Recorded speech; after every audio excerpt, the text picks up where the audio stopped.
This is Royce Freeman, and I'm sitting here with Mr. Paul Lynch. It's a pleasure.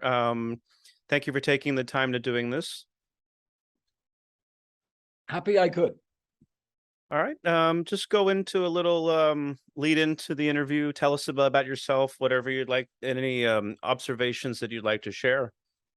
Well, it's just that the best book about a director by a director. There's a lot of books been written about directors, and since there were very, very few when I started way back in 1960, I've collected them because back then we were lucky to have maybe 10 books, and 6 of those were on film theory, and 4 were by directors. There was one about Orson Welles and one about Joe Losey, etc. But they were in very short supply, so I had to depend on Film and Filmings and Sight and Sound and magazines like that to try to get an education in Toronto about film, because basically there was no film business in Toronto, and there was no, basically the business was television.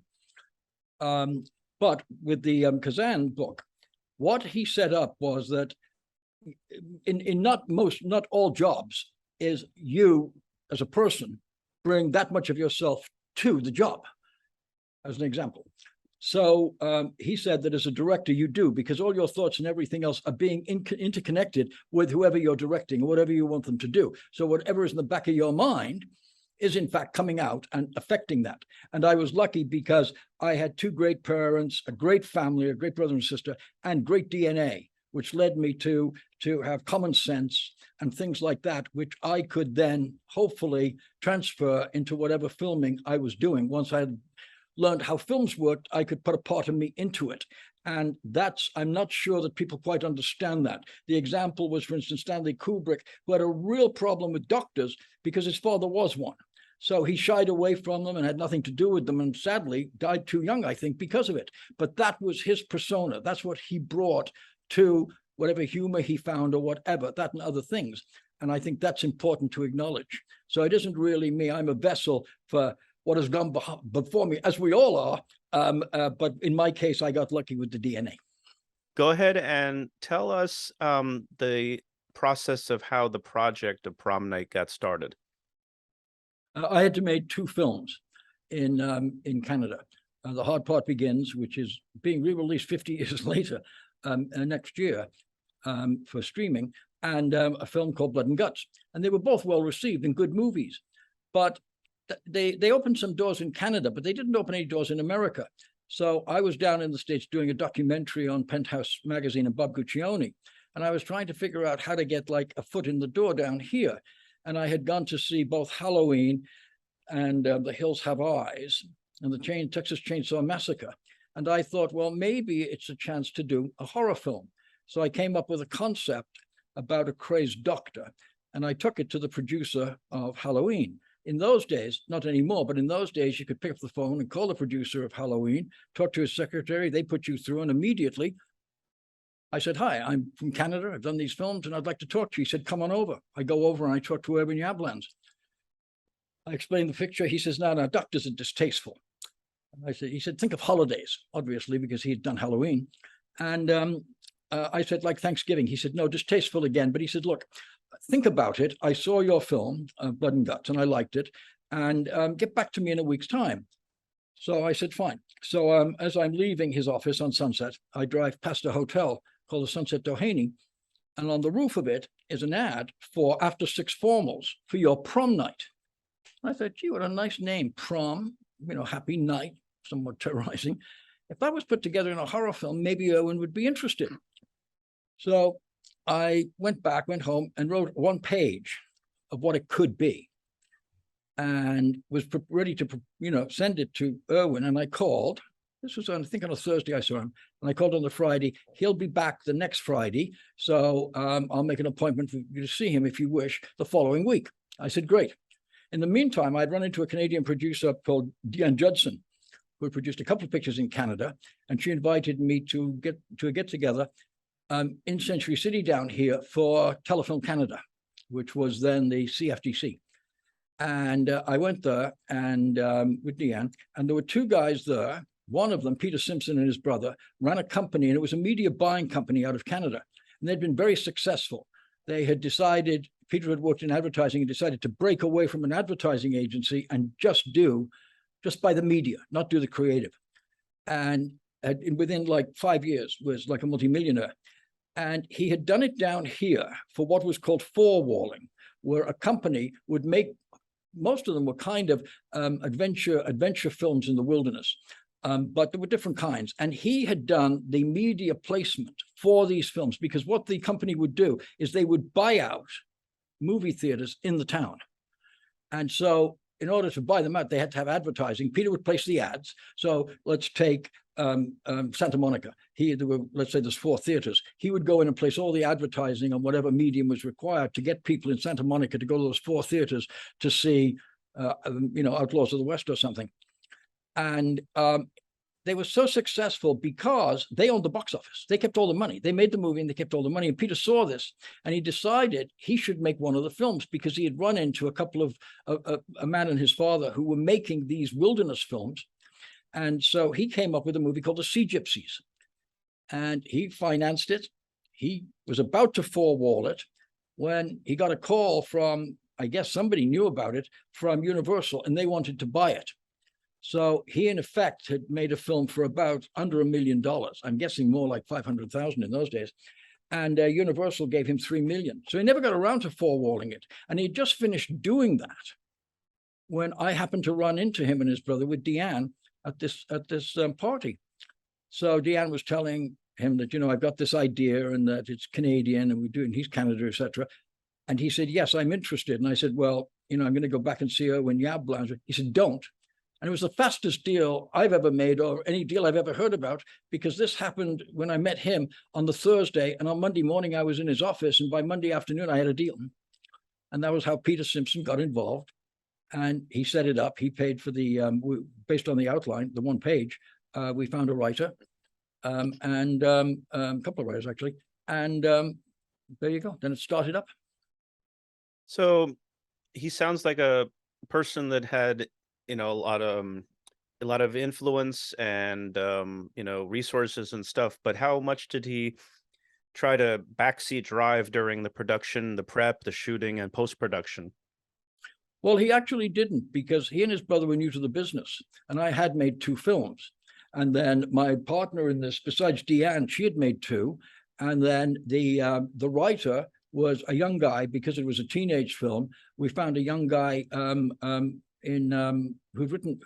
did this great story about kids and a video game, a game they were playing that I'd read. And we brought him in to work with Bill Gray, who I'd worked with a lot, to do the final screenplay. And so Peter kind of left us alone. He had some comments as the screenplay went along, but that was about it. And Deanne set up the production in Toronto. And what she knew, Peter knew, in Canadian terms, it's called Bay Street. Here it's Wall Street. She knew the people on Bay Street because she'd set up 2 movies. Peter knew them because previous to this being a media buying house, he had tried to buy a television network in Canada, and he had gone to, quote, Bay Street to raise the money.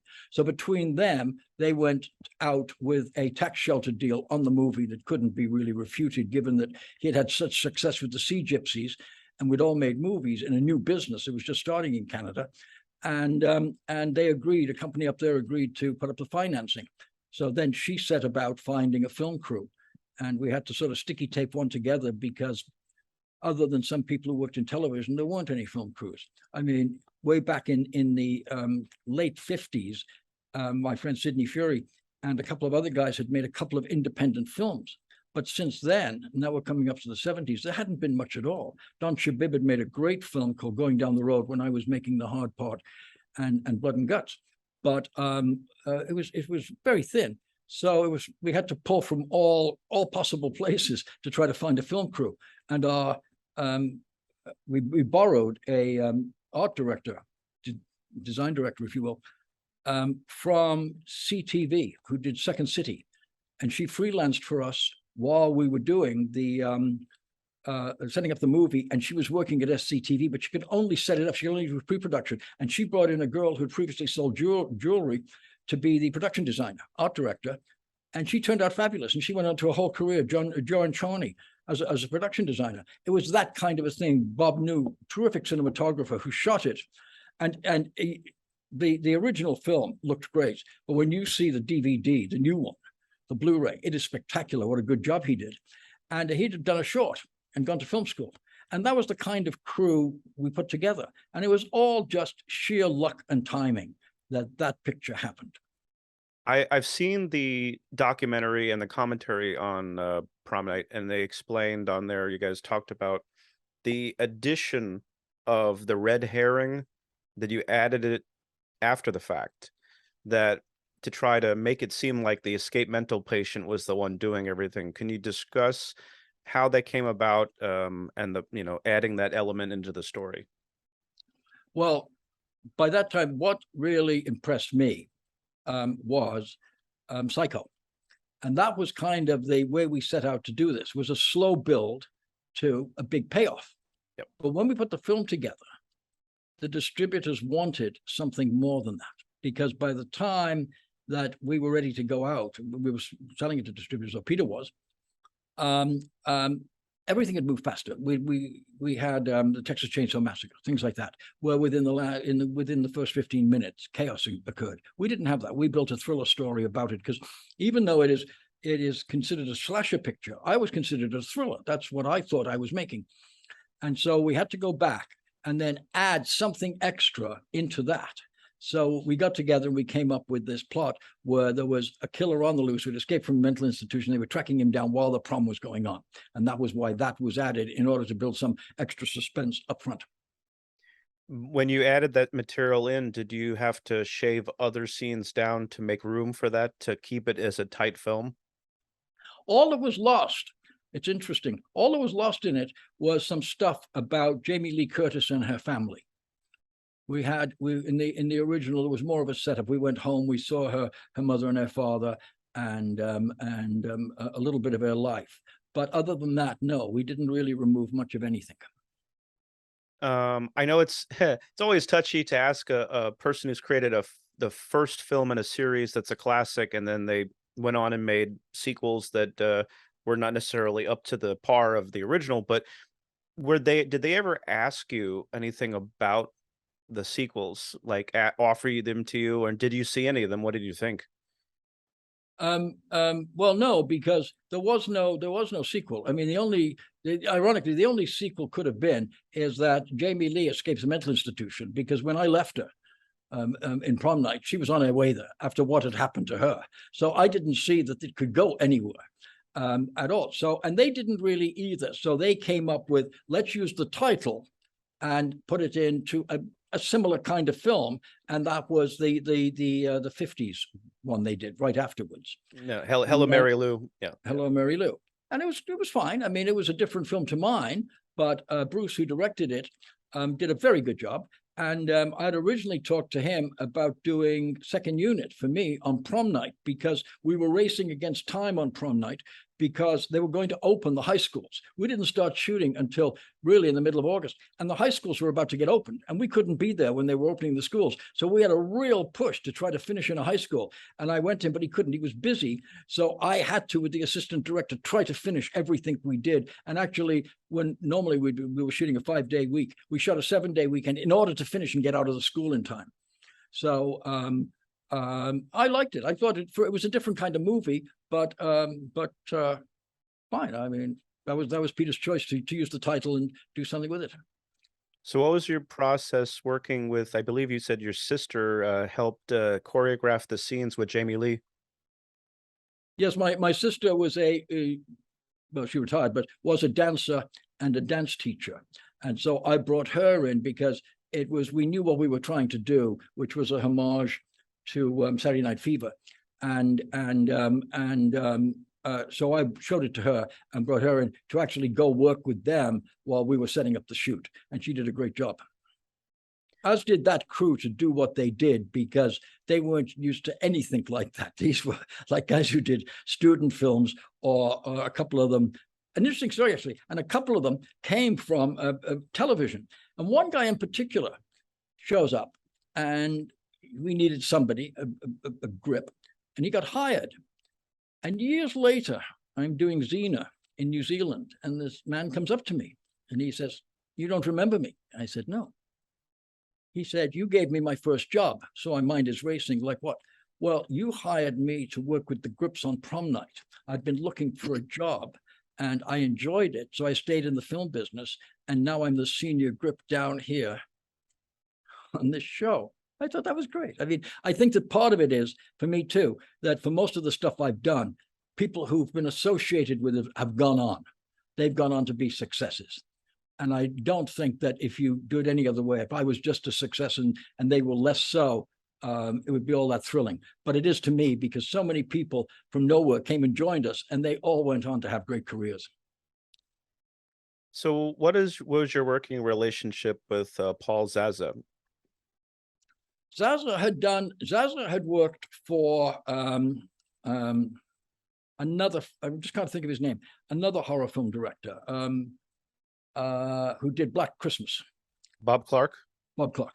Bob Clark was a great guy. He died too young. And he had worked with Bob Clark. And I don't know, it came afterwards. He had done a film that Bob Clark had somehow shot in the South, in like Florida or somewhere. And I don't know how they met, but somehow he knew, Bob Clark knew of him, and he knew of Bob Clark, and they connected. And he showed me some of the music he had done for this film. Children Shouldn't Play with Dead Things, I think it was called. And it was very impressive. So that's how we got to him, because there weren't a lot of composers doing film. I mean, a few of them did television, but it wasn't a business. So we were lucky to find him. And of course, he went on to do all sorts of things, Porky's, everything else. Describe the process of, as Paul put it on the DVD, when you temp track and you put songs in a film, try to match this song, but don't rip it off completely. Like Paul was saying that a lot of the songs that were in the film were meant to invoke Gloria Gaynor and all those songs, but they weren't exactly carbon copies. Yes. And he and Bob had this wonderful theory: close enough to sue, but not close enough to win. So we did that. And I put a great temp track together. And for me, it was a choice, even if it hadn't been that popular, disco, because I liked the music and I liked the kind of beat it had behind of it. Because in whatever the songs I was listening to, I could see people walking down a hallway in a school and being terrified for whatever those disco songs were. So I was quite pleased to put together a great dummy track. Then we sent it to Paul. The only mistake was made was that one of the songs on that was from a French-Canadian singer in Montreal, and we put it on. And I happened to say, or somebody said, it got out, that we had homaged his song a little too closely, and he sued and he made a deal.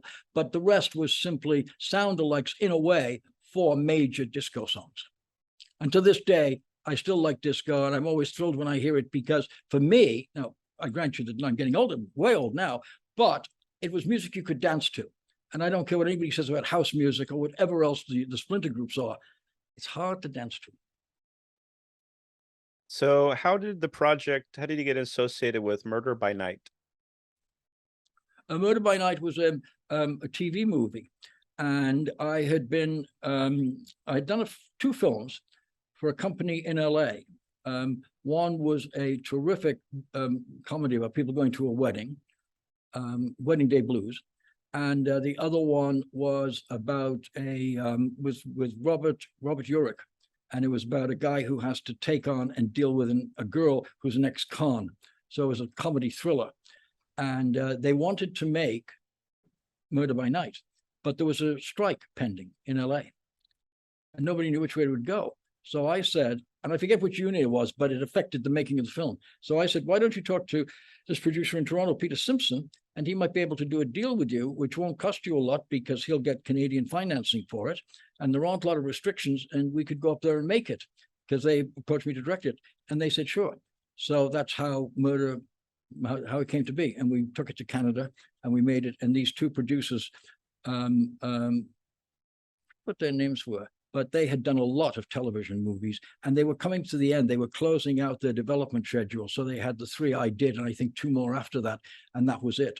And then they closed up shop. They'd been very successful. And we shot it in Toronto.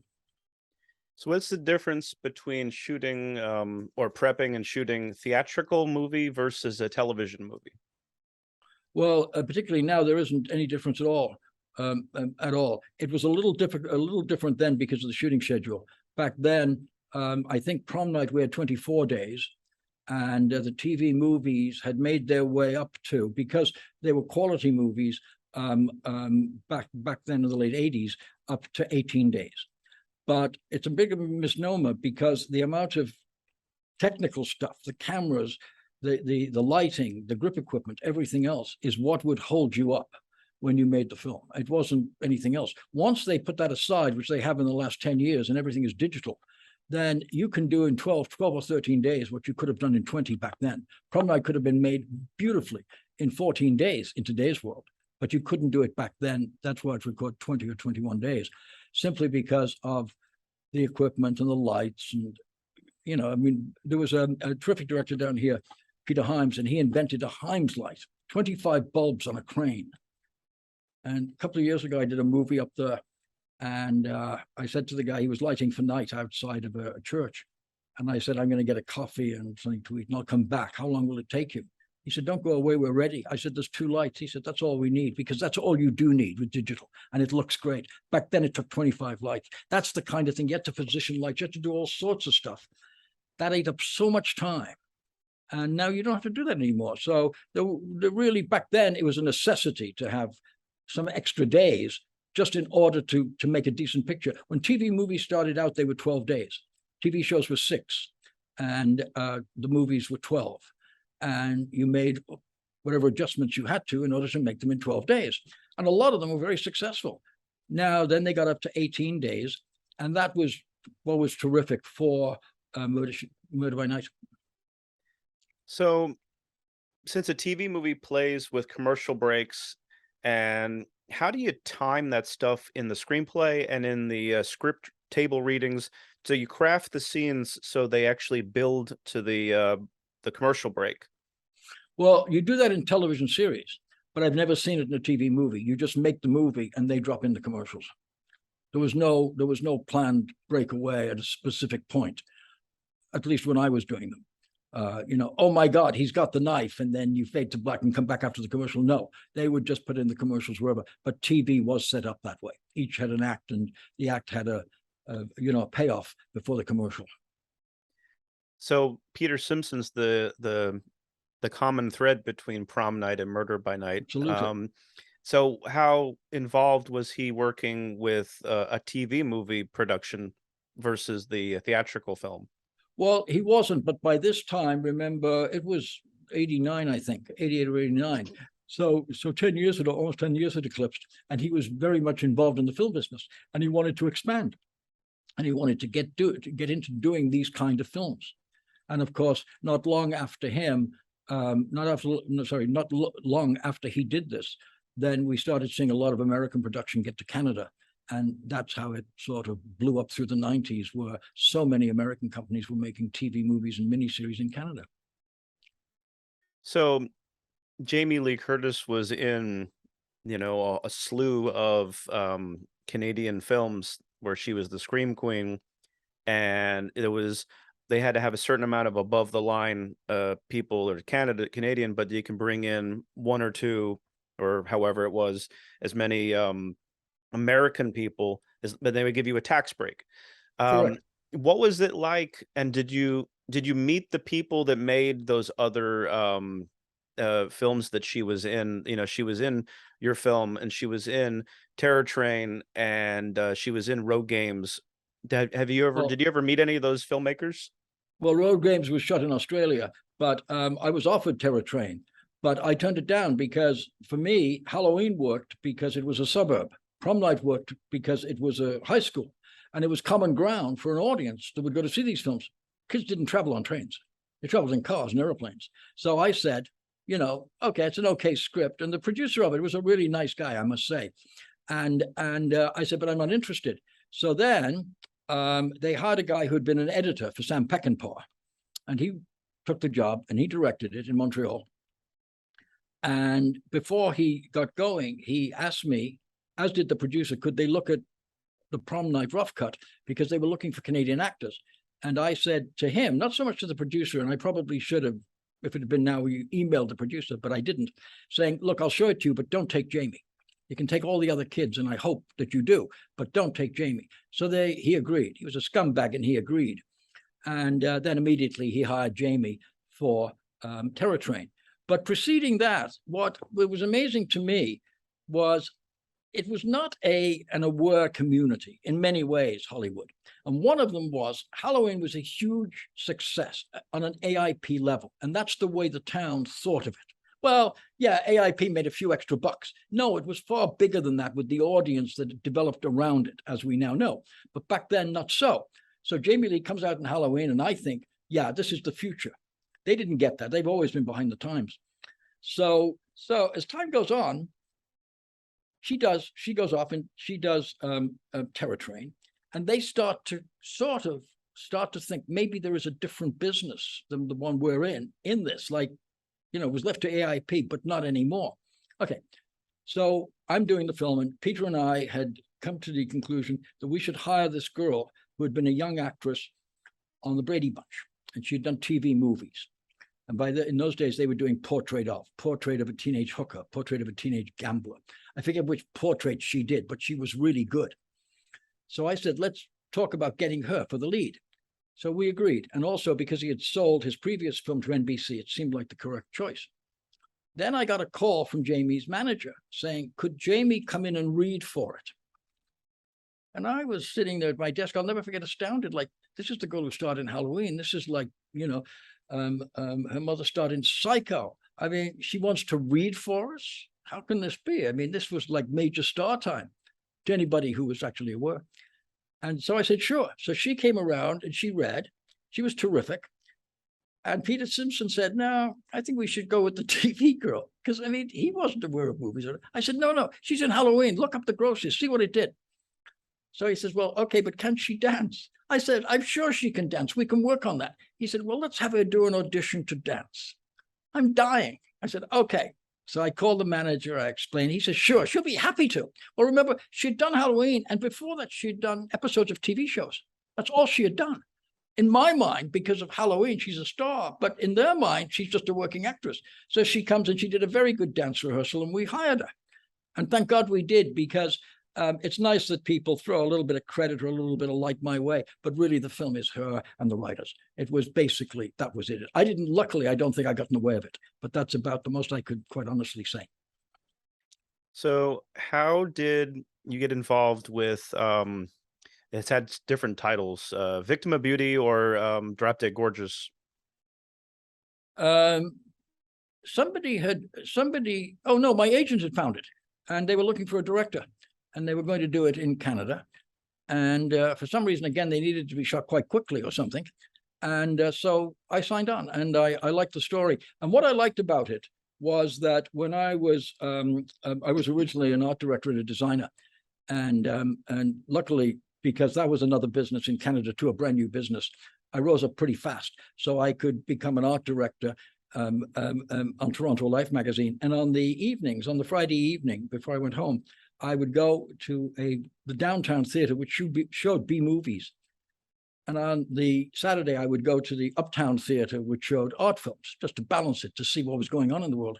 And I loved the B movies. And this was a real B movie. And so I thought, yeah, I'd love to do this, because this is the kind of movie I would love to see. But I needed a girl. And it was hard finding a girl to play the lead girl. And I forget why. We auditioned in California, we auditioned in New York, we auditioned in Toronto. And I was in a coffee shop in Toronto, and I see this girl go by, Jennifer Rubin, on the street. And I think, that can't be Jennifer Rubin. Why would she be here? Because she had done Nightmare on Elm Street. The Elm Street series. I thought, why would she be here? No, that can't be. So I left. I ran out, and I tried to find her, but I couldn't find her. So I had somebody call to find out, the agent, and pass the script on to her to see if she was interested. And nobody had really heard of her. Again, because even though we'd got to Elm Street, it was the 90s, and people still weren't, really connected to independent films, those kind of films, the way they are now. So they finally did find her, and we got her, and she was the lead. And again, she was great in the picture. She was just, she played a deranged girl, and she was a terrific deranged girl. And Sally Kellerman was in it, and she was fabulous to work with. So that's how it came to be when I was signed on to direct it. So you look at a career of any artist, and sometimes you see le motifs, the common things that rhyme, like poetry. And I noticed in watching Murder by Night and watching Victim of Beauty that there's this imagery of water. And in Murder by Night, it shows a fish tank, and you're like shooting through the fish tank, and you're seeing the people in the room. And in Victim of Beauty, there's this fish tank that's in the office of the Sally Kellerman. yeah. Was that in the script, or is there some kind of a water motif that was done on purpose, as to connect those themes? It was, if it was a motif, it was accidental. It was just that in doing TV movies and television, creatively, you were not given a lot of chance to change things because they are what they are. They are set up by producers, and they come to you to take the page and make it work on film. But you can do certain things, and I think that one of the things was I just was interested in what you would have in an office or in a wealthy man's house, and the fish tank came to play in that thing. It's probably subconscious. Whenever I've done anything, I did a Spencer for Hire movie, and it was written that the bad guy lived in a penthouse office.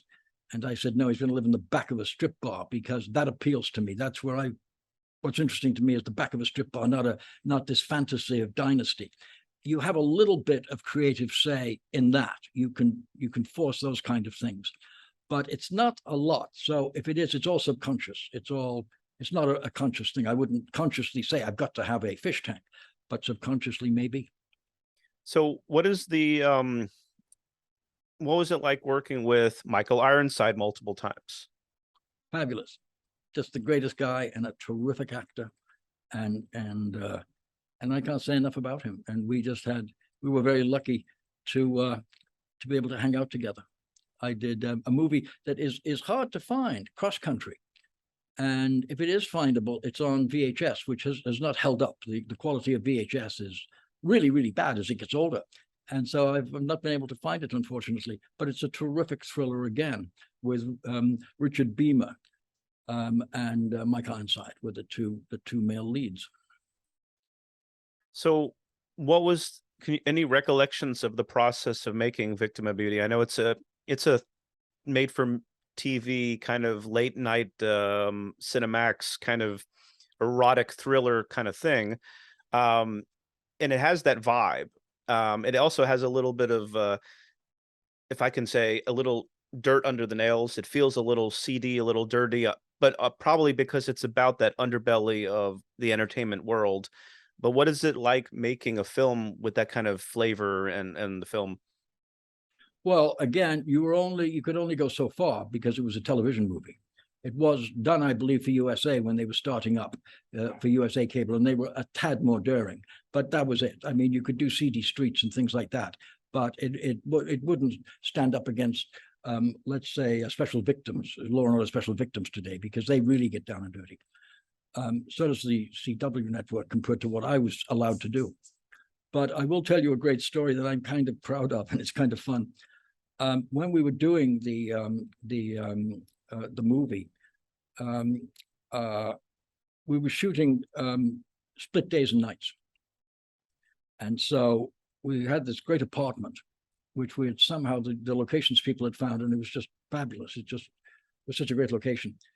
And so we go up there and we start shooting. Maybe we get there and we're going to shoot around, we get there at 4 and we're going to shoot at 6, and we're going to go through till the next morning. So Jennifer is having a hard time. Remember, she's playing both a sort of a misfit teacher and a psychopath. So it wasn't an easy part, and I understand that. And so she had a lot of problems dealing with it, and I had to deal with those problems. So we're working away, and sitting down in the trailer is her co-star. And I didn't really think there would be a problem of any kind, because I'm trying to get Jennifer through this tricky scene, and it's taking a long time. And nobody has passed the word on that we're going to be spending a lot more time with Jennifer than we are with the co-star. So eventually Jennifer kind of gets it. And I say, okay, we're about to move on. When all of a sudden bursting on the scene is Sally. Quite upset. I've been down there for 5 hours. Well, what's going on here? I mean, shall I go back to the hotel? What's going on? And it really shocked me because I thought maybe somebody had let her know we were just, So I don't know where it came from, but I said, Sally, you're doing a fabulous job in the picture and you're very high energy. Sally always was in everything she ever did, including MASH, very high energy. And I said, but the scenes we're doing tonight are really low key energy, really low key. And I'm sorry I didn't tell you, I probably should have come and tell you, but I've been, we've been sort of preoccupied up here. And I thought I would leave you down there just to zone out so that by the time we get to them, which will be in the next half hour, you would be ready for those kind of scenes. So she sort of looked at me and walked off. Okay, Jennifer's taken care of, now Sally will be. Life goes on, we finished the picture. I get a call from Sally's manager, who was her husband, who invited me to see Sally sing at a club, because she was also a great singer, in LA. Would I come? Delighted to. Go to see her, sit at the table with her friends, showbiz people, very nice. And Sally joins us after she's finished singing. She introduces me to the if people hadn't met me at the table. And then she says, now this is a woman who's been around Hollywood since the late 50s. And we're now talking the early 90s. And she said, I invited Paul tonight because I just did a film with him a few months ago. And he gave me the best piece of acting advice I've ever gotten from anybody. My mind is spinning. No, 40 years. No. He said that if I'm going to do a highly emotional scene, it's got to be at the end of the day or the end of the night. I've got to lose my intrinsic energy in order to make it work. And the scenes I did that way were terrific. And I've been doing them that way ever since. So she gets to her visit. Thank you, Paul. I thought it was such a great little showbiz story because she was such a nice woman. And I didn't realize it was all an accident, as most good things are in movies. As much as people want to take credit for them, nope. It's all accidental. I had a nice time because I'm also a fan of showbiz. I got to walk with Stanley Donen in New York for about an hour and a half while he was out walking in the around 2001. He was up there doing a movie. And I asked him about Fred Astaire walking around the room in Royal Wedding. And he immediately said, everybody says that's me, but it wasn't. We were trying to figure out something for Fred Astaire to do. And a grip from the silent days who was working with us said, gee, back when a guy walked around a room and we did it on a gimbal, and maybe that could work for you. And I said, that's the answer. That's what we'll do. Well, it was just luck. And that's most things. People will take credit for them, but it's just sheer luck of the draw. And touch wood, I've been lucky. What you were saying about leading an actor and helping them overcome a little picadillo or some quirk they were doing. I saw an interview with with Francis Coppola, and he was talking about the first scene in The Godfather, where the Bonacera is in the I Believe in America, that first scene in The Godfather. And when they were shooting it, he fidgeted and his hands were shaky, and he was talking with his hands in a very theatrical way. And rather than telling the actor not to do that, because then he would be self-conscious and he would lock up like a board, he told the actor, oh, I think it'd be better in the scene if we handed you a brandy or something to drink, so that because of the formality of the scene, you would have this drink. And by holding the drink and trying not to spill the drink, he wouldn't be thinking about moving his hands.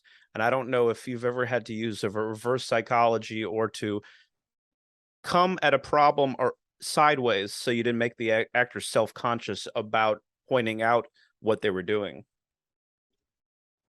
Not a lot, because even Sidney Pollack, who started out as an actor and then as a teacher of acting, even he had to admit that it's casting. If you cast it correctly, if you cast for the character, if I'm going to get a character like yourself and I cast as close to you as possible, and the guy is a good actor, then everything is solved.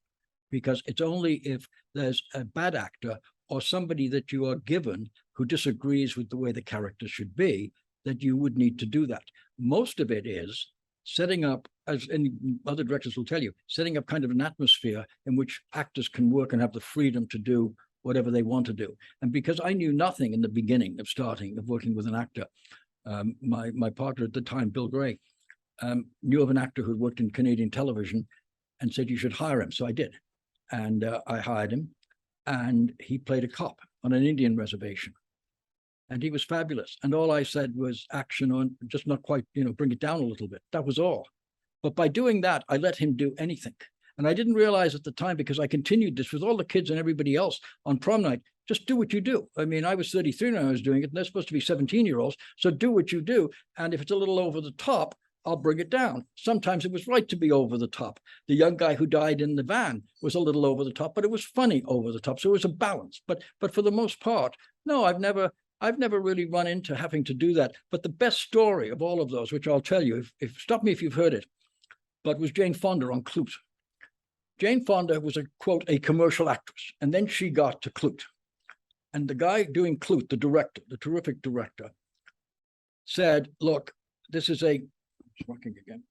Clute is for me, a unique thriller about a hooker in New York. And I don't think you should use your hands, Jane. I know that in other movies you do it, to make a point, etc. But I'd like you to not use them here. And she fought him and she fought him. And finally he gave up in one scene in which she brought in her own therapist to play the therapist in the movie, which she does. And she goes all out using her hands. And it stands out, just jumps right out at you because it's not that character. So at the end of the movie, they weren't speaking. Then she won the Academy Award and she thanked him because people have a tendency, including me, to use their hands. You don't want that. It's not about hand acting. It's about the face. And years ago, I took a crew on a tour for some commercial of Star Trek.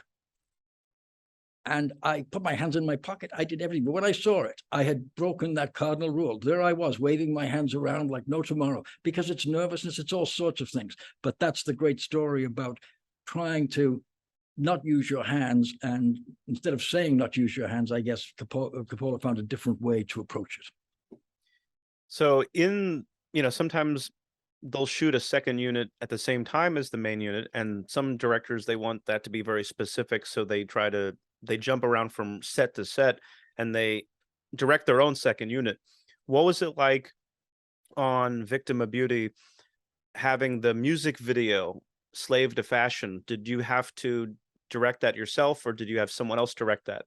No. I'm not so sure I did it as well as I thought it should have been done, but I did it. But where the whole makeup sequence, where she's being made up, not the actual walk and all the music video, but where she's being made up for the music video and all of that, was shot by Clay Boris, a friend of mine, a director in Toronto. And he came over for the afternoon to do that while I was shooting, I think, her walking up and down the runway or something like that. So it took the load off me. But that's only because I grew up with the concept of the director as auteur, because that's all I ever read about in films and filming from the 50s and the early 60s, that, he was king of the hill and he was the auteur. I didn't know that the system worked completely differently. There wasn't another system at work for Hollywood movies, and Howard Hawks would have the choreographer of his film go out and shoot a whole scene with Marilyn Monroe, which became the classic girls, diamonds are a girl's best friend scene. He sent somebody else off to do it, and they did it well. So in that case, I got my friend Claire to help because we were running just a little short of time. But for the most part, no, I've pretty well directed most of the stuff that was in scripts. There's a song in Victim of Beauty where Jennifer Rubin's character is getting dolled up, the Pretty Woman scene where she's getting fashion photographer Right. is, yeah. And I looked it up, and it's a real song that's playing. And generally in a lot of TV movies and B films, they don't always have real songs. Do you remember what that song was, and if you chose it yourself? I don't. I have no idea, because so much had to be done between the makeup and changing her over from the homely school teacher into this supermodel, and then fashion shoots and music videos. I have no idea what that song was. I'm sure I approved it, but I have no idea. I couldn't really recall. So what's the difference for yourself, back in the 80s and 90s of when you shoot something that you know is going to be theatrical versus if you're shooting something that you know is going to be for the 4 by 3 television, what is the difference? Do you frame it extra? Do you give yourself safety, or do you just frame it exactly for the television? Well, back then you would do a 1:185 frame, but it would be for a full frame image. So you would allow that the head wouldn't be cut off or anything else. It would touch very close to the theatrical 1:185, but it would still be fine for the square frame, which was television. So there wasn't really any difference whatsoever. And what is the difference or the difficulty in shooting stuff in Canada or for Canada? Um, because I remember Cronenberg and a lot of filmmakers talking about how there used to be a leaning in Canada with censorship, where if they didn't like your movie, they would censor it, and if you tried to change it, you would go to jail for those kinds of things. Talk about that kind of Canadian censorship. Um, they must have been watching QAnon or something, because there was never any censorship in Canada. Canada is the most liberal country on the planet, and I think the best, actually, except for the weather. But no, there was never anything like that. They insisted correctly that the co-star be Canadian, and then that were allowed 2 guest actors, and that you could, if you didn't mention the city, it didn't matter, but if you did, it should be Canadian. And I came up with, aptly, Toronto, Ohio, because there is a Toronto in Ohio, and that was for Prom Night. But for the rest of the time, no, for you change license plates on cop cars and things like that. So there was a question whether it was Canadian or American, but for the most part, no. And we did on Top Cops, which I spent a great 4 years on doing. We did every part of America, from California to Alaska to New York, in Toronto, with some palm trees and some snow and some signs. And it was amazing how the miracle of filmmaking works, that you can go to a foreign country and believe, well, they do in Bulgaria now, and believe you're on the streets of LA. So to circle back, what I was saying about the censorship was Cronenberg and some filmmakers of his contemporary as well talked about certain nudity or graphic violence or certain things that would get a certain censor stamp, like an R or an X in Canada. They just didn't allow certain kinds of content, at least in the 70s. I don't know if it carried over into the 80s, but Cronenberg was talking about some of his earlier films having, mandated censorship. And I don't know, have you ever encountered it in your entire career, something where you had something forced on you, where you could not do exactly what you wanted?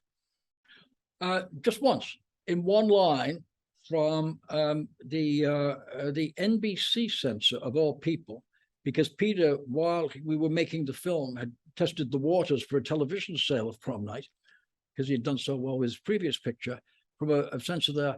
And it was a one line that a psychiatrist said about the escaped crazed killer. And they thought it would offend gay people. And I can't think what the line was. It was inoffensive. And we shot it and we did it and nothing changed. But that was the only time I've ever seen it in play. And Cronenberg was lucky because he started working for Cinepix in Montreal.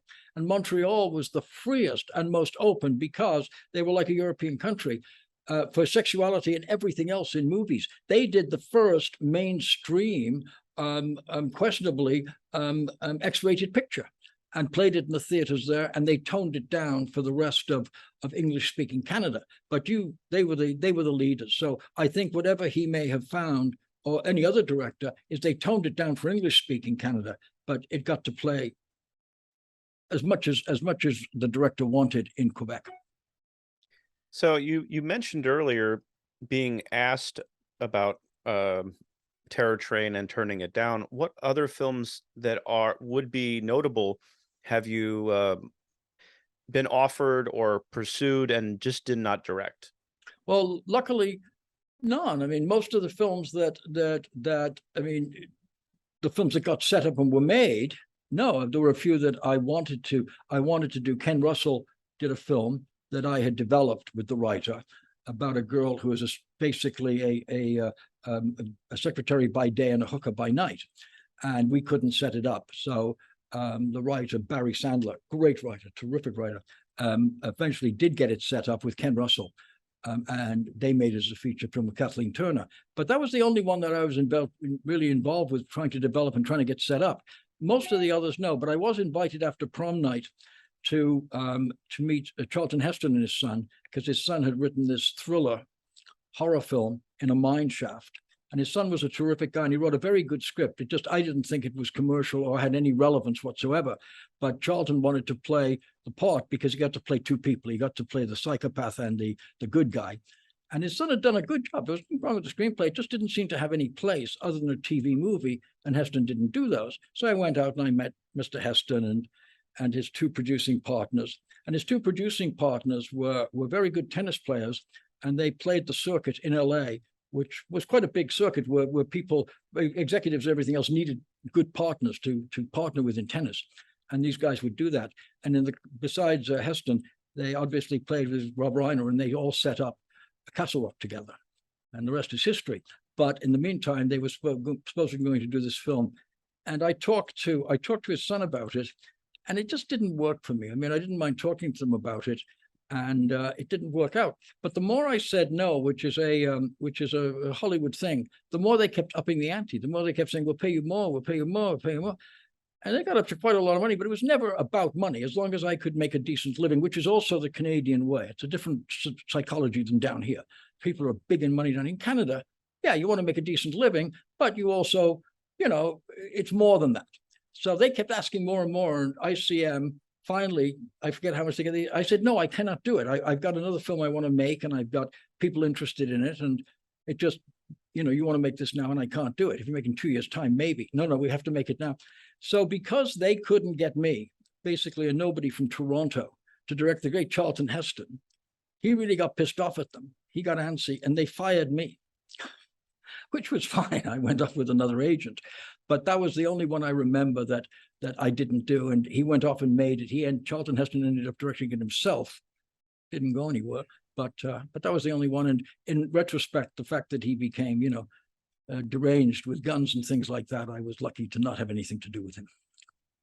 So there's, in the horror community, you have Tobe Hooper, you have Wes Craven, you have Clive Barker, you have John Carpenter, and you have those guys. Have you had any dealings where you've met them or discussed projects with them, or any observations of working in the film industry with those kind of contemporaries? Just with Wes Craven, because we were doing the new Twilight Zone together. I mean, he was either ahead of me or behind me on a show, and so I got to talk to him.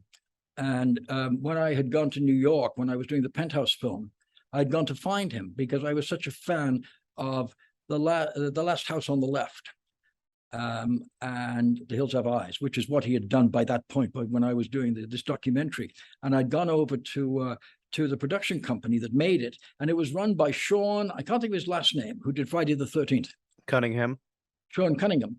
And I met Sean Cunningham, and he said, well, he wasn't there today, but if he'd be back next week if I wanted to talk to him. He was a pleasant enough guy. And I never did get back because we left New York because we were shooting there. And I ran into him on the remake of The Twilight Zone, and a terrific director.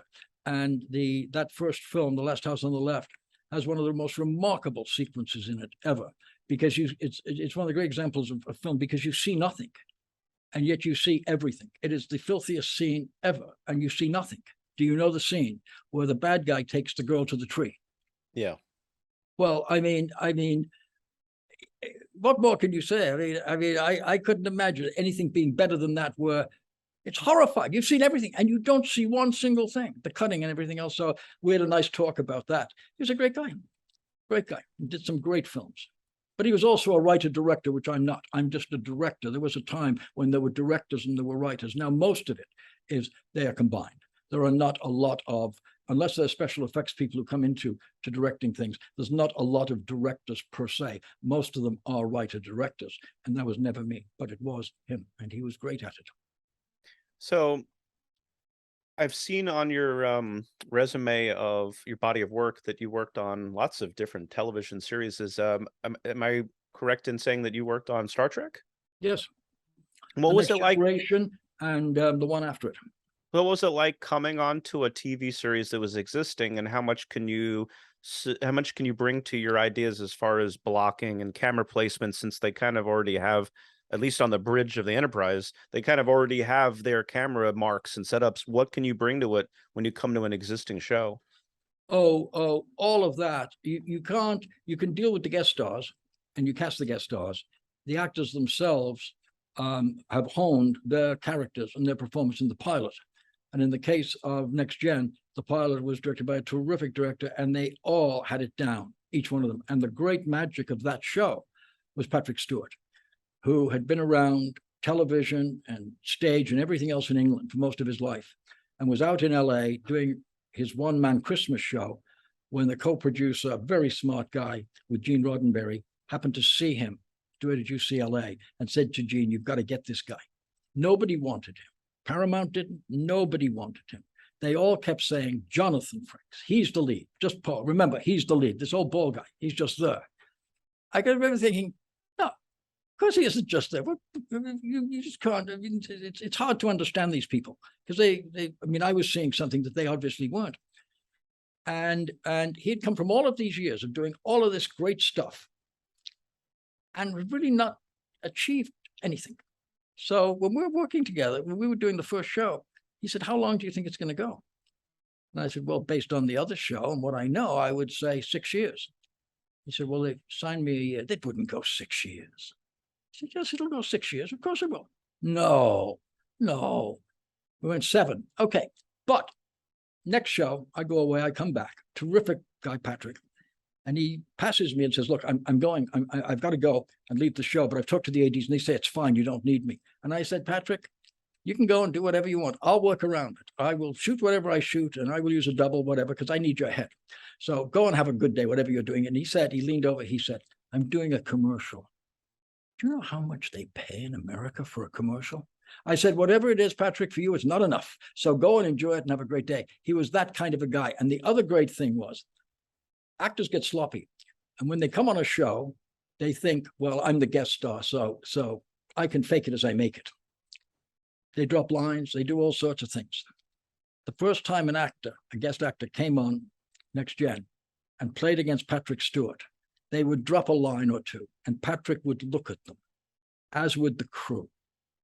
And the next day, they knew everybody's lines. Nobody ever dropped a line on those series because of Patrick, because he was such a pro and such a great, and that's also true of a lot of English actors I've worked with. And with English actors, and I recommend it, not necessarily because there's anything wrong with, in any real sense, with American actors, but English actors know the script. They know their part. They know everything. They know more than you know. I think they know more than the writer. There was an English woman I worked with on a terrific kids film I did in Vancouver. And I had some idea that she should do something minor. And she said, "Sure." And after she did it, I went up to her. She was so nice. And I said to her, "You're doing fabulous work. It's great. I was wrong. I apologize. Don't listen to me. Just do what you think you should do." That's an English actor across the board. Just do what you think and get out of their way. And really, the truly terrific directors do just that.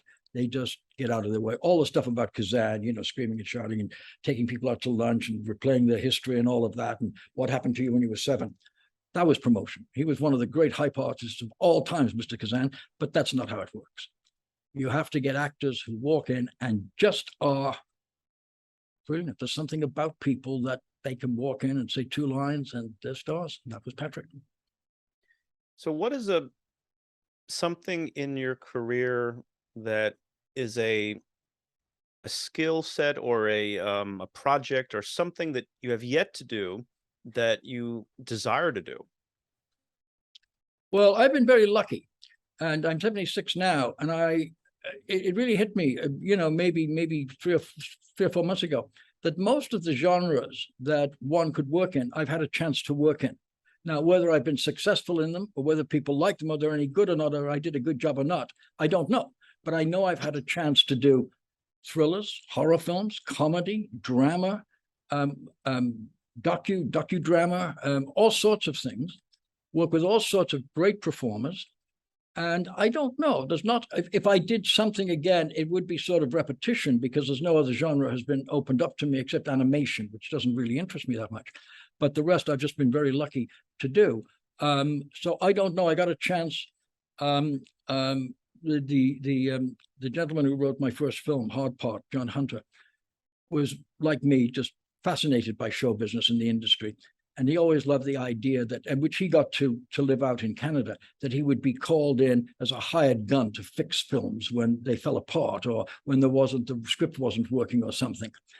And unfortunately, John passed on too early in life, but I had a chance to do exactly that twice because the director on one film had just wandered off or not shown up. I don't know what happened, but I was called and given a week to get on given a day to get on a plane and go to Toronto and do a terrific comedy, a Christmas comedy. I mean, it was a feature script that had boiled down into a TV movie, and I was so lucky because I always wanted to do a Christmas film, and I always wanted to do a Christmas dramedy, and that's what I got to do. And I came in, and it turned out for me great. And then a couple of years later, the same producers were looking, I guess they found somebody else who didn't show up or something, were looking for a director on a thriller about two women who were competing with their daughters for dance contests or something. And I got two great actresses, two great TV actresses to play off against each other. So it's hard for me to say. I don't know. I have a thriller I would like to make that takes place in the 50s, and I'm still trying to put that together. But it's harder and harder now because really all people want, and this is telling with a lot of new films, is not so much the story in the script, but the actors in it. Like if you could get Kim Kardashian to appear in a movie, you could probably make anything, including the telephone book, as they used to say, because now it's so competitive. They need the name to get the viewer. And I understand it. I understand how it's changed and everything else. And then on the other hand, films have been pretty well relegated to either the odd horror film, but mostly comic book movies. And that's where we are now with the theatrical films. There's not a lot of chance for a Halloween to come along really in today's world because there's so many horror films. A few of them break through, but most of them go strictly to streaming, as most does everything else. Elvis is a unique example that it got an audience across the board like films used to do. Like Jack Warner used to make films for everybody, for 16-year-olds and 50-year-olds. Well, Elvis kind of got that audience, but there hasn't been an audience for that for quite a while. Forget COVID, even before that, because it's all changed. It's kids go to movies, and they've been people such an array of entertainment on streaming that I don't know what gets people out of the house anymore. I know why people under 30 go, but after that, I don't know. And there's no stars.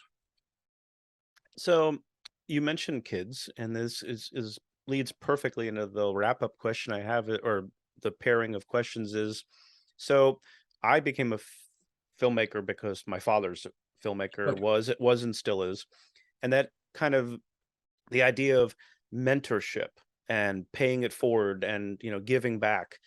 If some celebrities don't like it when you walk up to them on the street and ask for an autograph, talk to them, ask for a photograph, any of those kinds of things, they just want to be able to go to the office, they do their work, and then when they're walking down the street, they just want to have their own life.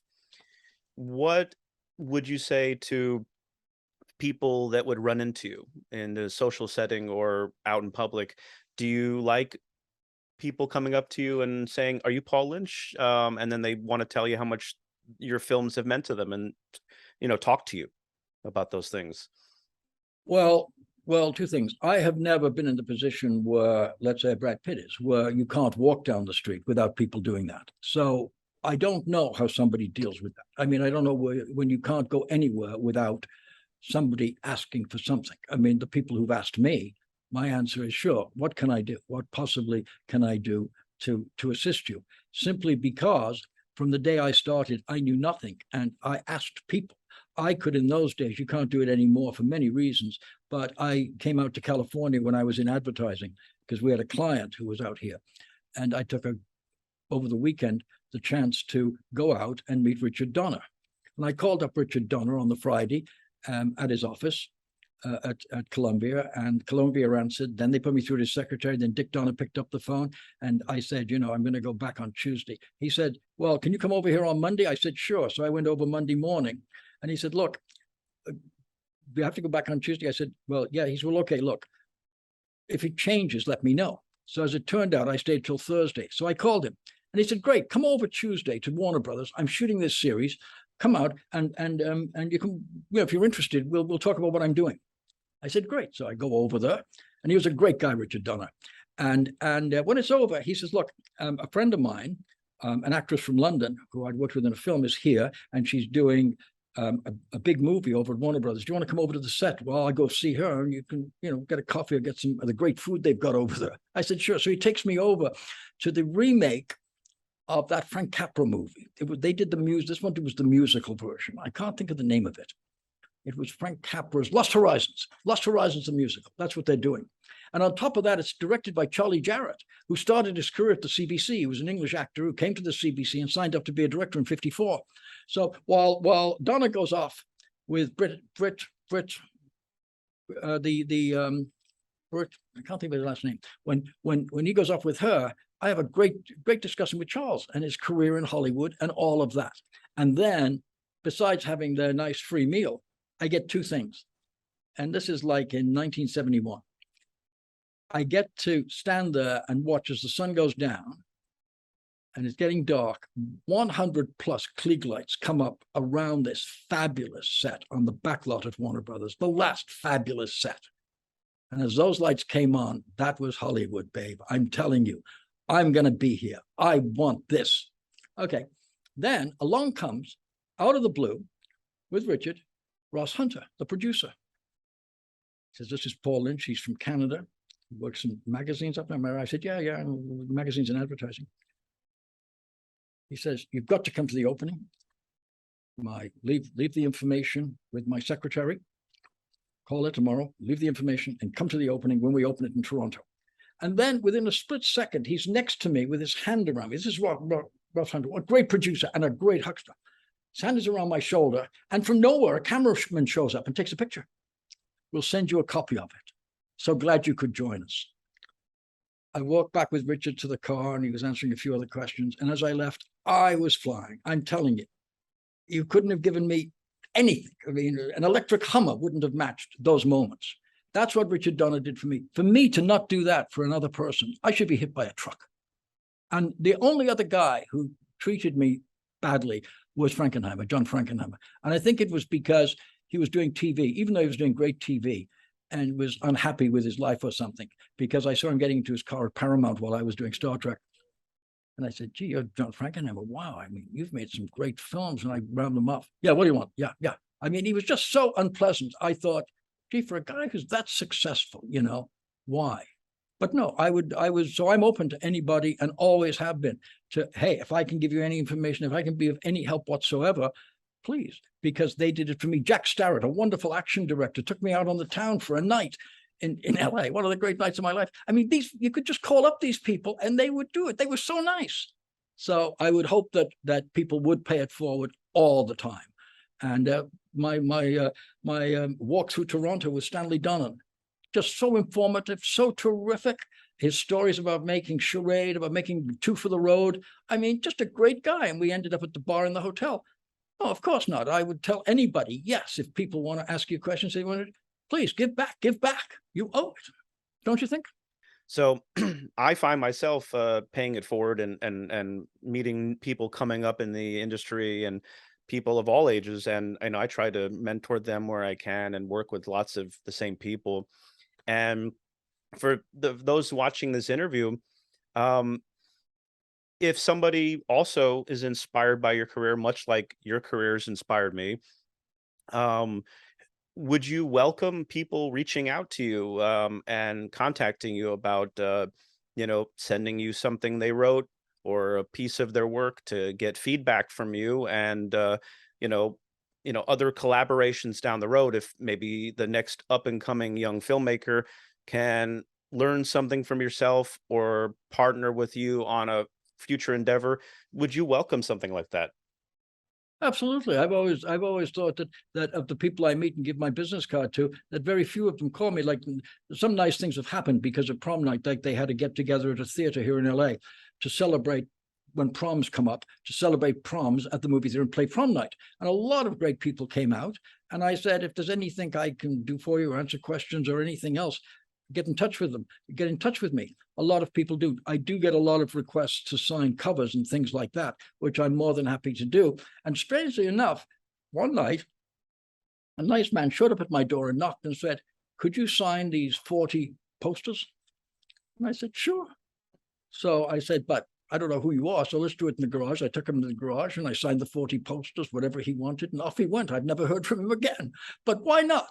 And my feeling is, if I can either help you or if you can make a few bucks by me signing my name to something or anything else, yeah, I don't think anybody should be in this marvelous business.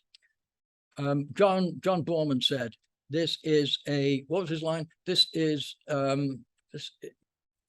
I'll come to that line in a second. It was a great line about the business. God, I wish I could remember it. But anyway, it's a great business.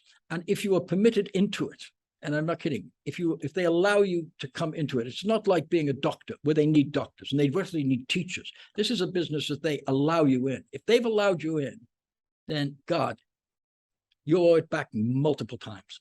Because, particularly for somebody like me that just came from Canada making short films up there and got lucky enough to make a terrific, connect with a writer and not get in the way of a terrific movie called Hot Pot Begins, and then to open the door to all the rest.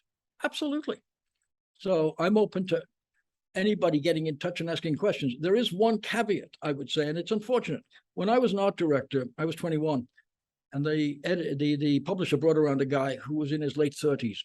And he said, I want you to put these pictures together into the magazine to make a sequence about something about Toronto. And I remember clearly thinking, which was in retrospect, that's what I know you think that we're 21, but still, I thought, gee, this guy's really old. Couldn't we get somebody new and young? I mean, that's what we want here at this magazine, I think. But I put the pictures in and I put it together. That's kind of what I think the other side of it is. At 76, no, we want somebody young and hip. Fine. But I'm available if anybody's interested. And across the board, you have to be part of being a director is kind of built in if you're going to be a director. A filmmaker is a different thing, but if you're going to be a director, you've got to be, in a way, a little bit of a huckster, a little bit of in command of things like that, and kind of push forward, a salesman kind of personality. Because you're working with actors that you have to sell to. That's what Kazan did. He would sell them on the character. He would sell them on doing it his way. You have to do, I've never had to do that with an actor, but in general, I think you have to kind of do that. And so I wanted to meet, on one of my trips down here, a Canadian director who had started in Canada, gone to England, it was a huge success, called Sidney Fury. And I must have called him, which I encourage anybody to do. I'm not sure you can do it today. Maybe you can text them or something. I don't know. But 36 times while I was here, because again, I was here for the ad agency and I was here for 2 weeks and I wanted to see him and I couldn't because I got no answer except he's busy. But I did get through to his producer at Paramount, who said, come on over. Al Ruddy was a terrific guy. He said, I called the office, I called Paramount, I called the secretary. Sure, come on over. Because I guess he saw in me a little bit about what he was according to Offer, the new terrific miniseries about the making of The Godfather. And he spent 20 minutes talking about Hollywood. And I said, well, I see that, I've got this script I brought that I would like to leave with you about motorcycles and what have you, because you've just done Force and Halsey. He said, leave it, we'll look at it. I said, thank you. I said, by the way, I wonder if, does the director of Force and Halsey, is he around here because he's Canadian like I am? He says, oh, Sidney, oh, yeah, he's down on the 4th floor or something. Go say hello. So I did. I walked into his office. There's Marlene, his secretary, and she says, it's you who's been calling. I said, well, yes, I want to see Sidney. Okay, so Sidney's partner at the time, because he had met him in England, was Brad Dexter. Brad Dexter was a character actor who only played bad guys in movies. If Brad is in a movie, he's very impressive, shooting you or punching you in the face. He was Sidney's partner, and there's two offices. Marlene's in the middle, Sidney's on one side, Brad's on the other. I'm talking to Marlene. Brad opens the door. What do you want? I don't know anything. I'm from Canada. I'm like 22 years old. And Brad Dexter is there. And I know he destroys people. And I'm still part of that fantasy. I can't really separate it. So I said, well, I just wanted to see Sidney. And Sidney opens the door and he drags me into his office and starts to browbeat me. And I said, look, I wanted to meet you. You're a great filmmaker. If I've harassed you, it's because I wanted to meet you and I couldn't get an answer. And I didn't want to leave town without knowing you because you made it perspire, et cetera, et cetera. So I said, but if you're not interested, then I'm leaving now. I walked to the door, and in my version, it takes 20 minutes to get to the door, but it was just a few feet away. And I said, goodbye. And he said, where are you staying? I said, oh, dumpy little place called the Sunset Doheny. You wouldn't know it. It's where they booked me in for this company I'm working for. He said, I'll pick you up at 7 for dinner. That was in 72. We've been friends ever since. I've learned more and know more about the business because of that. But it wouldn't have happened had I not pushed and pushed and pushed. And that's what I advise in anything, whether it's film or if you would like to meet the head of the insurance company that you'd like to work for one day, you have to do that because 99% of the people know that that's what they had to do to get there. And when they see it's you, they kind of subconsciously connect the dots. And believe you me, one of the terrific directors, again, we really miss his films, Mike Nichols, was such a big believer in the subconscious and that most of what we do is subconscious. And therefore, I guess Sidney, because he'd had to do that to get the films he made in Canada seen in London, etc., it was just there. Yes, I was harassing him. He didn't want to be bothered, but gee, subconsciously, that all came back. And it's been a wonderful friendship, and I've learned so much and everything else. And I advise anybody else to do it. And anybody they don't have to harass me. I mean, you can give them my email address and I will be happy to respond. So much like in The Offer, the famous Hollywood mogul, Bob Evans, he was always calling everybody booby, and he's talking about you need moxie and chutzpah. You know, there's enough of the gumption and the you have to have the balls to actually do things that other people wouldn't, because that's actually the thing that gets on the battlefield in warfare is you have to be willing to do what the other guy would not, and that's how the pushing forward actually gets things done. Unfortunately, that's the case, and you have to do that to get a picture made, and you always had to. And when where it came from was when the original guys came out here from New York, the Jack Warners and the Coens, that they were up against it, and they had to do that. They had to fight each other to the death to get their pictures made and to get them seen and to collect from the distributors. Bill Gray at one point was working for Embassy because we had done a film for them, and he was writing another one, and he was given an office next to the collections department. Embassy's distribution people had about 8 guys in a room trying to collect money from distributors, using every trick in the book. And I went to visit him once, and I was leaning through the wall listening. And you need that kind of moxie if you're going to be in this business as a producer, writer, director, in order to get things made. A little overbearing at times, and it's unfortunate if people are just low key. And if that's the case, what they need is a partner. And a lot of people wouldn't have been the success they were if they didn't have the right partner in life. Kubrick being one of them, James B. Harris, who was very much a partner of Kubrick and built him into being Stanley before he left to go off and make his own films. Brian Grazer and his partner Ron Howard, a great team. That's what you need. I think in that case, Ronnie Howard, since I got to work with his parents and they, like him, are just nice, really nice people, I think he leaves that to Brian. So it's a little easier. But if you don't, you have to do it on your own, and it's tough. So good, basically, to do that. You need good cop, bad cop. It certainly helps. In most cases, if you look at it, I.L. Diamond and Billy Wilder. Billy Wilder was the bad cop. He was in your face all the time. I all sat in the room writing. It was just, that's the way it works. And it often works that way in advertising agencies too. So you need that. And without it, it's a very uphill climb. If you're just saying, gee, I wrote something really good, would you be interested in it?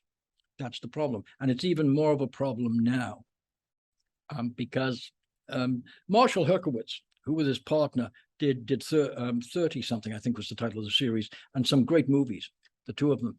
He wanted a script to be made, so he got a meeting at Warner Brothers, and they said, we read your script, you're a great writer, but we're not interested in making this, but would you like to make X-Men 27?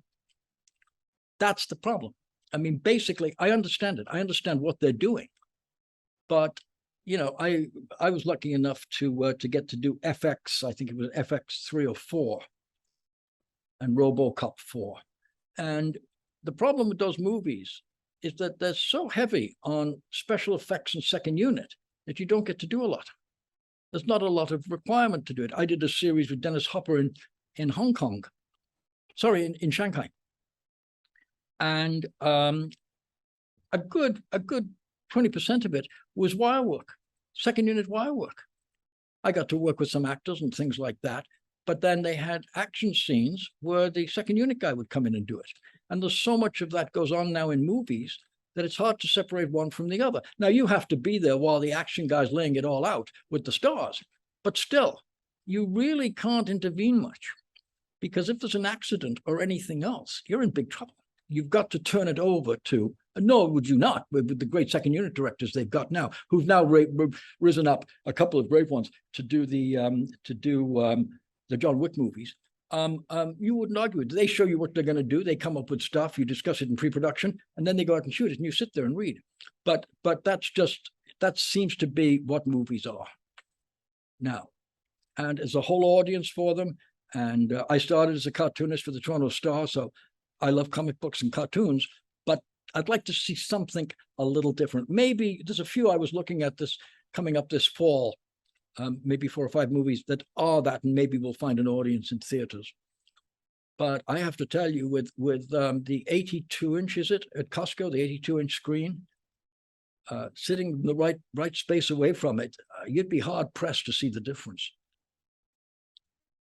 So, as a wrap up, what advice would you give to up and coming entertainers, artists, filmmakers that are breaking in? That what's the best piece of advice somebody gave you, and what's the best piece of advice that you would give to others? I don't think I got it from anybody, but between all the people I met and interacted with down here, and from what I've read, the best thing you can do as a director is not get in the way, is everything comes down to the script and the story. Great books do not make great movies because they are an entity of ideas and verbiage and scenes, scene description. B books make great movies. If you have a great B story with terrific characters in it, then, and you can get lucky and get the right cast, then don't get in the way of it. Just let it flow, and let it. You know, you have to make the decisions as to how big an actor will be, or how small, or what have you, and how it's all going to edit together. But otherwise than that, just relax and go with it, because the story will take over. Now we're into an era where we've done so much. Oh, there's a great line from the late 40s, when they were starting to put TV on the air, and they were bringing in writers from books and theater, mostly, and some journalists to write for television. And they bring one guy in, they explain it all to him, and he says, yeah, I'll give it a try. Now, this is 1940, and there were 3 networks, and there was sports and movies and some concerts. And he said, I just want to know one thing. Where is it written that man deserves so much entertainment? Now think of it now. I mean, think of the competition for eyeballs. And the problem with that is that they have to get the eyeballs. So the secondary part of that is it any good, or is it artistic, or anything else? No, we have to get the eyeballs, or we won't be in business. And that's what you see happening now definitely in streaming and often in movies. And that's the unfortunate thing. The industry up to about 2000 wasn't dependent on that. They were dependent on good films with stars. And if you notice, we really don't have ongoing stars. We have a few, but never to the degree that we had way back in even the 70s or the 80s. You know, Paul Newman is an example. But I don't know. I don't know what singular advice you would give, except to really believe. If you believe that you can do something, if you believe that you've got a story to tell and would like to tell it in some medium, whether it's as a book or as a movie or as a TV show or whatever, and you're willing to make the commitment to it over everything else, to truly believe beyond anything that this can happen, then you've got a shot. If you don't, I don't think you do, but I think it's in life too. I don't think if you think, you know, I'd like to be the head of the insurance company, you will ever make it unless you have that sense of belief in yourself that you can do it beyond anything that makes any sense. I mean, if I had said I grew up in this nice little town outside of Toronto, the richest town in Canada, Oakville. And if I had said back then, when I was 20, I'm going to go to Hollywood and be a director, it'd have been laughed out of. Don't be silly. You're an artist and you're going to be a good designer and all of that. Don't be silly. That never crossed my mind. It never seemed to me to be not real, that I couldn't just come and get invited into this business and be part of it. And I think that's the kind of perseverance and belief you have to have. And if you have that, you've got a really good chance. And as I like to quote the Rolling Stones, you may not get what you want, but you will get what you need. And that has been Paul Lynch, ladies and gentlemen, acclaimed director in my eyes. He's had an illustrious career, made lots of films that we grew up on. And my ticket to your career was as a teenager flipping through the TV late night. And actually, my first film that I saw was Victim of Beauty. And I ended up researching, and then that's what got me to see Prom Night and then other things. So your career has meant so much to many people that are among this sphere that likes the genre cinema. And I know at the very least, which is putting a fine point on it, but at the very least, I know there is a wealth of fans if it's just for Prom Night. But I think that movie's like the gateway drug. If people see Prom Night and then they research, now IMDb's great. They can check out other things you've done. And you said Murder by Night's on YouTube, because it's not available anywhere else. Well, it's not, right? It's not on DVD. People can't see it. No. And the reason it's not on DVD is because back then, for about 20 years, there were films being made by multiple parties. I did one with Keanu Reeves, and it was made by a Hong Kong company in Canada, distributed by another company in the States, and it's been 4 versions of it. They cannot find the original material for Cross Country. They've searched upside down and backwards, various distributors. They cannot find it. So it's disappeared somewhere. So unfortunately, it probably, unless it's under a rock, frozen in Alaska, we will never see it, which is unfortunate, because unfortunately also, not only did I find out this, but a lot of sitcoms that were shot on video in the 70s, they had to spend a fortune to clean up and make work for modern day, and a Tandem would do that, where MTM shot on film, and it's as good today as it was then. In this case, it's that the VHS just doesn't hold up. I've been trying to find several of my films that were on VHS, and they're just nothing, because the elements get shoved around. I think Prom Night has had like 7 or 8 different distributors. It's ended up with a company in England the last time somebody was checking. They wanted to see if they could find the rights or something. So it's for a lot of these terrific films, other than mine, it's very hard, because they've just got lost along the way. And there were so many of them, But what's terrific is to have somebody like you see something like I did. Like I watched a TV show that Richard Donner directed and said, wow, that's terrific. I want to meet that man. That's the true test. If you've done anything sort of right, or you've been able to entertain somebody, if they can just watch it and not know anything about it and get suckered into it and then say, gee, that was really terrific. So thank you for that. I am 42, and whatever year, 90, 91, 92, that Victim of Beauty came out, just know that since that year, a early teenage Royce Freeman has wanted to speak to the person who made that film ever since. Well, that was my education. I saw things that people made, like The Last House on the Left, and thought, I want to meet that guy, because there were brilliance. There was brilliance in these movies. And back then, the sad thing is now that back then you could just pick up the phone and you could call Fox and you could say, can I speak to whomever? Can't do that anymore. The guy doesn't, there's no real, you can get to the switchboard, but the guy doesn't really have an extension. His secretary has his iPhone, and you have to get his iPhone number, or you have to get his texting number, or what have you. You can't do that anymore. And there's two reasons for that. One, there's a lot more wackos, a lot more people in the world since the 60s and early 70s. And there's a danger factor. And also, there's no system. There's no, you pick up a phone, you talk to the studio, you talk to his secretary, you talk to him. Now, God knows how you get to anybody unless you have their magical email address.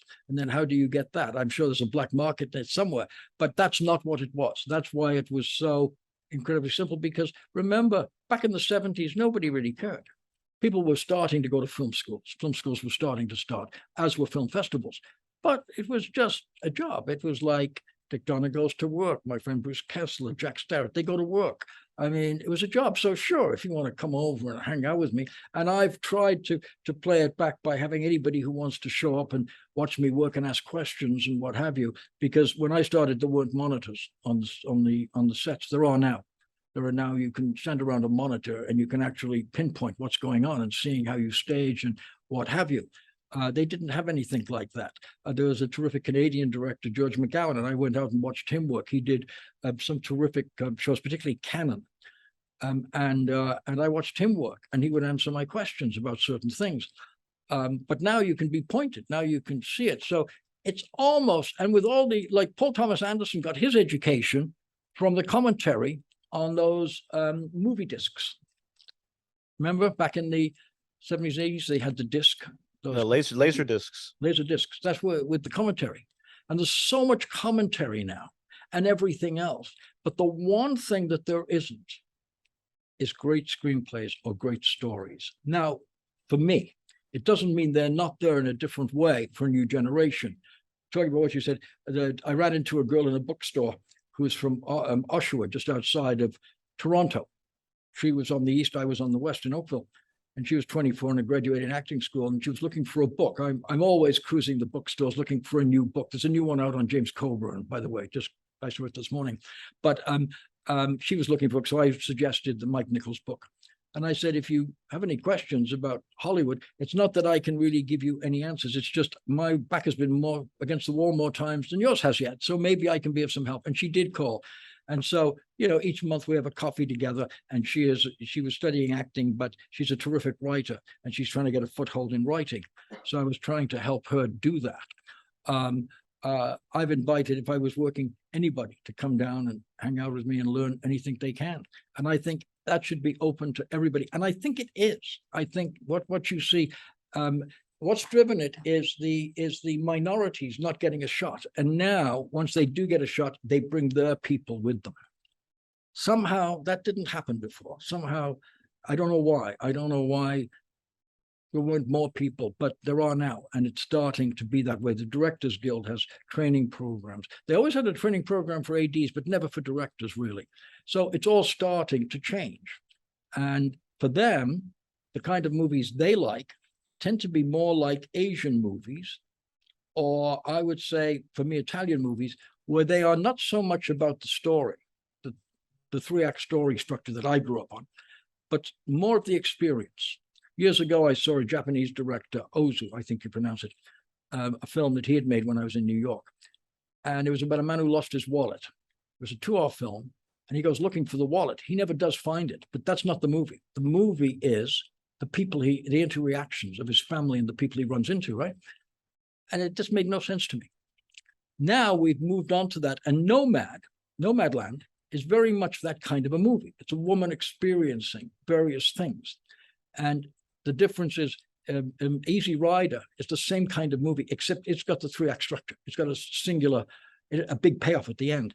Nomadland doesn't really have it. It's more of an experience. And I think you're seeing more of that for a new audience, and they're embracing it more simply because they've grown up on so much 3-act driven media in every way.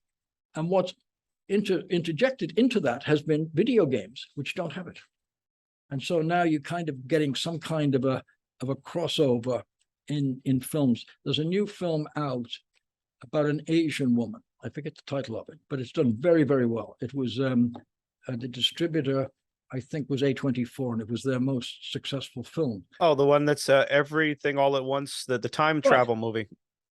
Sort of time travel, but nobody can really explain it, including this girl, can explain it to me what it's actually about, because it's not the conventional three-act structure.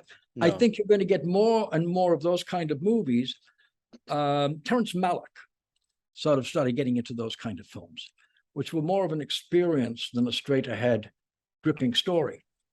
That's how it's changed. That's fine. For me, I grew up on wanting The Fugitive, a straight, a great gripping story that you want to go with the characters and everything else through. But I think it's starting to fade away from that and get into something that's going to be interesting and unique, whatever it is. I don't know. But it's still a fabulous business. Well, it's the expression. They said there's no business like show business. And John Borman's line was, "This is a serious business that should never be taken seriously." That was the line I was trying to think of. But by all means, if anybody wants to talk to me, or you want to talk to me, or I can answer any questions, hey, it's the least I can do to pay back for being invited into this fabulous, fabulous business and being party to it, and all the great people I met. I really didn't run into anybody that ever posed a real problem to me, that I had a real argument or anything else with, like you read about directors and actors and what have you. No, I've had some disagreements, but I've been so lucky in the sense that most of them were like Patrick Stewart. They were those kind. Robert Urich, a great, terrific actor, very underrated, a terrific leading man, terrific guy. Those kind of people. Michael Ironside, who you mentioned, Keanu Reeves, when I first met him, was just a wild and crazy guy and did a great job with Olivia Dabo in a movie I made. I mean, to be party to this, to go out every day and get to hang out with those people and be able to do something that you can then see as a finite entity on a screen, on a big screen. I'll leave you with one interesting thing about about movies as a whole. In Prom Night, there's a scene where Jamie Lee realizes, and I'll give it away because by now everybody's seen the movie, realizes that the killer is her brother. And at that moment, the camera goes into her eyes. The camera just goes dulling right into her eyes and right into him. I gave the editor a piece of music. I said, put it over the scene, just so that when I'm screening it, it's not just dead space. All he did was take that piece of music at the top of the scene and put it in. The music hit that moment so emotional, so incredible, that I was almost shaking through sheer luck, I mean, God knows what. And all we did was, whatever that piece of music was, we recaptured the spirit of it in that scene. And I'll never forget sitting there going, wow, because this gives me the emotions there in Jamie's eyes, because that was the kind of actress she was. But this just boosts us 1,000%. This just drives the emotions off the charts. That was the magic of cinema. I had nothing to do with it. The editor put a piece of music in. Mike Nichols had the same thing when his brother gave him Simon and Garfunkel. Hey, try this in the movie. The rest is history. That's magic. That's what, in the end, really makes it all worthwhile. You go, wow. And to be invited and be part of that, there you go. Well, that magic. Thank you very much. Thank you for doing the interview. If I can do anything else for you, don't hesitate to call. And the fact that it came from you just seeing something that I had not interfered with, a terrific script and really wonderful performance and a great time doing, makes it even worthwhile. Thank you. Well, thank you. And that magic that you saw in making that work inspired me as a filmmaker, and here I am. And so I thank you for being part of that that upbringing and that inspiration I've had all these years. And don't forget, the difference was when I started out, I had to go on little thing they here. I had to go and rent equipment on a Friday, cameras, lights, tripods, all sorts of things, and then go and shoot on the weekend and take it back on a Monday, then put the film into a lab and wait till Wednesday to go and see it, pay the lab, just as I'd paid for the film, because Kodak only took money up front, and then see that film, and then go home and put it in a projector, which I had rented to screen it, and revel in my own brilliance. Today, you can do that with an iPhone and a computer. And never forget that. If you've got a story to tell, a short, whatever it is, you can get the actors, because what people forget is acting is character. It's somebody that you look at. If you're looking at me and you say, that guy there could be in my movie. That's the kind of guy I think the character is. And that could be anybody off the street. I always had open casting calls, always. Just put an ad in the paper. Well, in those days, now you do it on the internet, but put an ad in the paper and say, hey, want to be an actor? Come on in. And one day a girl came in. She had lost her job in a coffee shop. I didn't know this at the time, but she had been at the Academy of Dramatic Arts in New York for 2 summers, and she needed a job. She came in and she blew everybody away, and she became the co-star in her first movie with Robert Urich. It was a Spencer for Hire. And she went on to a huge career in Canada as an actress. She was just somebody, she had something in her. If you look and find those people and put them together with your iPhone, some guy made a movie, which I finally caught up to, with an iPhone, shot in Hollywood, about transvestite hookers on the streets. I forget the name of it. Quite a compelling movie, because he managed to find real people who he could get to act on a very good script that he had kind of put together the way Larry David puts his shows together, with an outline and then gets the actors to interact, improv. So you can do all of that for $1.98 now. I couldn't do that. I had to carry equipment around. It was mind-boggling, the difference. And the quality is even superior to what I was getting on 16 millimeter on that iPhone. So please keep that in mind, and anybody you're talking to, because there's nothing stopping anybody now. And because for me, it started as a hobby, because I would look at my film and, as I said, revel in my own brilliance. And then I met, by sheer luck, a brilliant guy who was an editor of promos, and he edited it into a film. Now, as I thought it was going to be my 90-minute entrance to Hollywood, it was a 13-minute film for the CBC, and they gave me another job. But to get there, where today you would just use your iPhone, and that's the big change. And it's still a marvelous business, and it's still an expanding business, and there's still great opportunity into it, and particularly in visual effects. If anybody's thinking of film now, think in the terms of visual. They don't have enough people doing these kind of things, and that's the next step up to directing. The guy who did Top Gun was a visual effects guy. The guy who directed it, the new Top Gun. That's the other entrance to the business. But I tell you, if you've got a story to tell, round up some people, and they're out there. And now they're more comfortable with a camera than they've ever been, because they do things like I'm doing with you. They appear on a screen. Nobody did up until 2000. But now they talk to each other, and if you say to them, hey, stand over here and say a few lines, oh, they're ready for it. So don't forget that, because it's kind of the future of the business. So thank you again. And like I said, please feel free to call. And thank you so much for taking your time. This has been Royce Freeman interviewing Paul Lynch, and everybody check out his body of work. It is an impressive one. Thank you so much. And remember, I wanted a 90-minute feature film in my first thing. It ended up 13 minutes. You can cut this to 5.